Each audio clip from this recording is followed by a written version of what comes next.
দেখুন এইগুলো তো সেই তৃণমূলের আর বিজেপির মারামারি।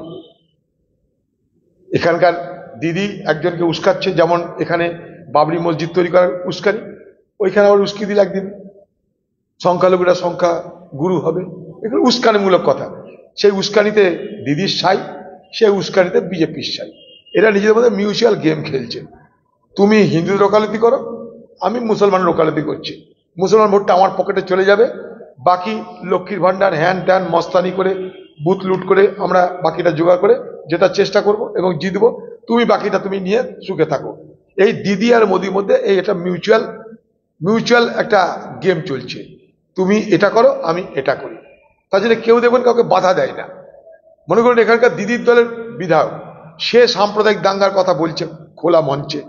এখানকার দিদির দলের বিধায়ক দিদির মতামত না নিয়ে সে মসজিদ নির্মাণের কথা বলছে, দিদির কোনো আপত্তি আছে? নেই।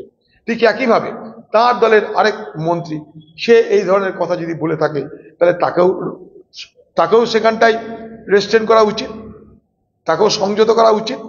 কারণ এগুলোর মধ্যে দিয়ে অকারণে যেটা বাংলাদেশে চলছে, সেটা এই বাংলায় আমদানি করে কোনো লাভ আছে কি? কার লাভ আছে? এটা লাভ যারা ভোটের কারবারি, তাদের কিছু লাভ হতে পারে। আমরা ভোটের কারবারি নই, আমরা মানুষের ভালো মন্দ নিয়ে কথা বলতে চাই। খুব খুশি হলাম আজকে সংবাদ মাধ্যম আছে বলে এখনো সমাজ টিকে আছে বলে আমি মনে করি। শুধু রাজনৈতিক ব্যক্তিদের আন্দোলন, সেটার নিশ্চয় একটা ফল আছে, তার নিশ্চয় একটা প্রভাব আছে, কিন্তু সংবাদ মাধ্যম আজকে সমাজের বিবেক হিসাবে কাজ করার সুযোগ পায়। তাই সংবাদ মাধ্যম যত নিরপেক্ষভাবে তার খবর পরিবেশন করবে, তত তার প্রভাব পড়বে, তাতে মানুষেরই উপকার হবে। দেখুন, যে কোনো রাষ্ট্রের আজকে ভারত সরকার, তার উচিত এখানকার সমস্ত সংখ্যালঘু মানুষকে রক্ষা করা এবং তাদের নিরাপত্তা প্রদান করা। ঠিক একইভাবে বাংলাদেশের যে সরকার, তারও দায়িত্ব সেখানকার সকল সংখ্যালঘু, সে হিন্দু হোক, সে অহিন্দু হোক, সে খ্রিস্টান হোক, চাকমা হোক, উপজাতি হোক, যারাই হোক, সবাই তো আর হিন্দু না, এই মুসলমান না। কিছু অংশ আছে যারা অমুসলমান, তাদেরকে রক্ষা করাটা ফরজ, এটা একটা রাষ্ট্রের। আমি বাংলাদেশের সরকারকে তার ফরজের কথা মনে করাবো, এটা তার দায়িত্ব। তাই সেখানকার মানুষকে তার রক্ষা করা উচিত। যদি কিছু পদক্ষেপ নিয়ে থাকে, নিশ্চয় তাকে আমরা অ্যাপ্রিসিয়েট করব, তাকে আমরা প্রশংসিত করব। কিন্তু আরো অনেক কিছু করা দরকার। শুধু লোক দেখানোর টোকেন কিছু করে লাভ হবে না।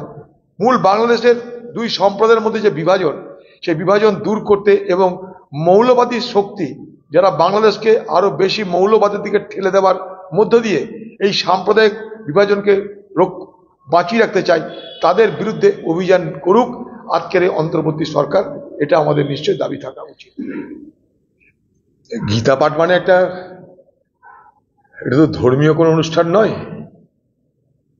গীতা পাঠ এটা একটা রাজনৈতিক অনুষ্ঠান, সামনে নির্বাচনের প্রস্তুতি। করতেই পারে কেউ গীতা পাঠের অনুষ্ঠান করবে, দিদি হয়তো তাই দেখে কোরআন পাঠের অনুষ্ঠান করতে পারে। মানুষের ভালো মন্দ নিয়ে সবাই ভাবুক, এটাই আমরা চাই। গীতা পাঠের বিরোধিতা তো করি না, করতে পারিও না। যে কোনো ধর্মপুস্তক যে কেউ পাঠ করতে পারে, কিন্তু তার মধ্যে যে উদ্দেশ্যটা, সে উদ্দেশ্যটার মধ্যে পবিত্রতা নেই, সেখানে ধান্দা থেকে যাচ্ছে। খারাপ লাগছে এই জায়গাটাতে, সব বেকার। ওদের হুঁশিয়ারিতে ভারতের কি যায় আসে? শেখ হাসিনাকে মানবিক কারণে হয়তো আশ্রয় দিয়েছে। আমরা তো বলতে পারি না যে শেখ হাসিনাকে নিয়ে গিয়ে ওখানে ফাঁসিতে চড়িয়ে দাও, এটা কোনো রাষ্ট্র বলতে পারে না। বাকি নিয়ম যা আছে সেই নিয়ম অনুযায়ী তারা চাইতেই পারে। সেই নিয়ম অনুযায়ী যখন চাইবে, তখন ভারত সরকার বিবেচনা করবে।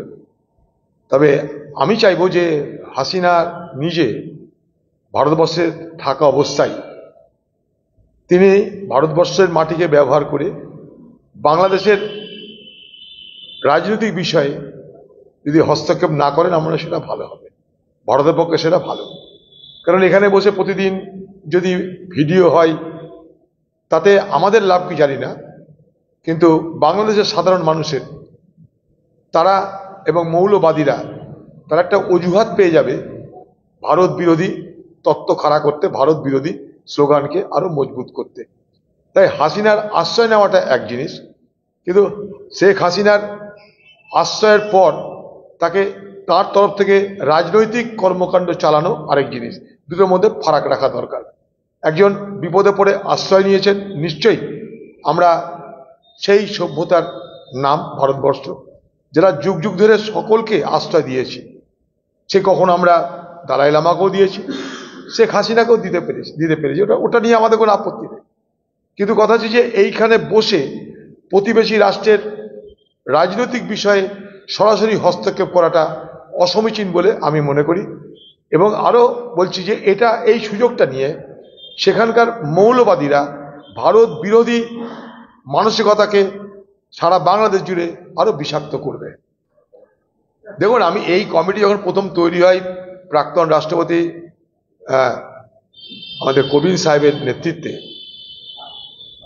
তখন আমাকে আমন্ত্রণ করা হয়েছিল কংগ্রেস দলের পক্ষ থেকে। যে কমিটি হয়েছিল সেই কমিটিতে আমাকে আহ্বান করা হয়েছিল। রামনাথ কোবিন্দের সেই যে কমিটি, সেই কমিটি আমি একজন সদস্য, সেই সদস্যপদ আমি প্রত্যাহার করে নিই, কারণ এই ধরনের কোনো ব্যবস্থায় আমরা বিশ্বাসী নই।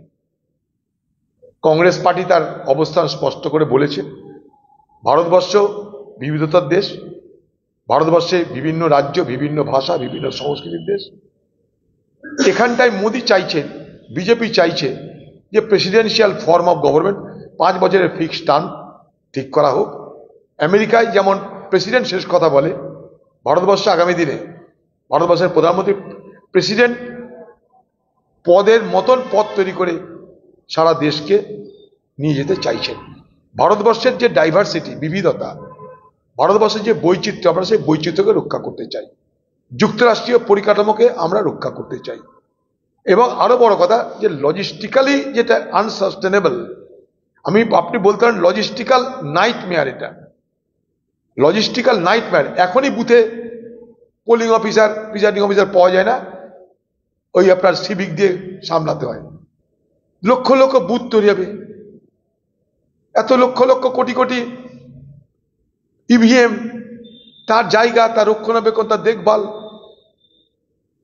আরো বড় কথা, লোকসভার নির্বাচন তার একটা আলাদা ধরন, আলাদা রাজনীতি, বিধানসভার নির্বাচন তার একটা আলাদা ধরন, তার একটা আলাদা পলিটিক্যাল ন্যারেটিভ। বিভিন্ন নির্বাচনে বিভিন্ন ভাষ্য আছে, এর মধ্যেই আমাদের বহুত্ববাদ লুকিয়ে আছে। আমরা এগুলোকে খতম করতে চাই না। তাই যৌথ সংসদীয় কমিটিতে পাঠানো মানে এটা থাকবে, এখন সেখানটায় রেস্ট নেবে। মোদী এখন যেহেতু কথা দিয়ে দিয়েছিল ভোটের আগে যে আমরা 400 পার করব, এক দেশ, ওয়ান নেশন ওয়ান ইলেকশন করব, তাই সেইটা কথাটাকে রক্ষা করবার জন্য, কথার মর্যাদাকে পালন করার জন্য করছে। আমরা চাইবো যার নির্দেশক প্রত্যেকটা নির্বাচন যেন এখানটায় কেন্দ্রীয় বাহিনী দিয়ে হয়, পঞ্চায়েত কেন্দ্রীয় বাহিনী দিয়ে হোক, সমবায় কেন্দ্রীয় বাহিনী দিয়ে হোক।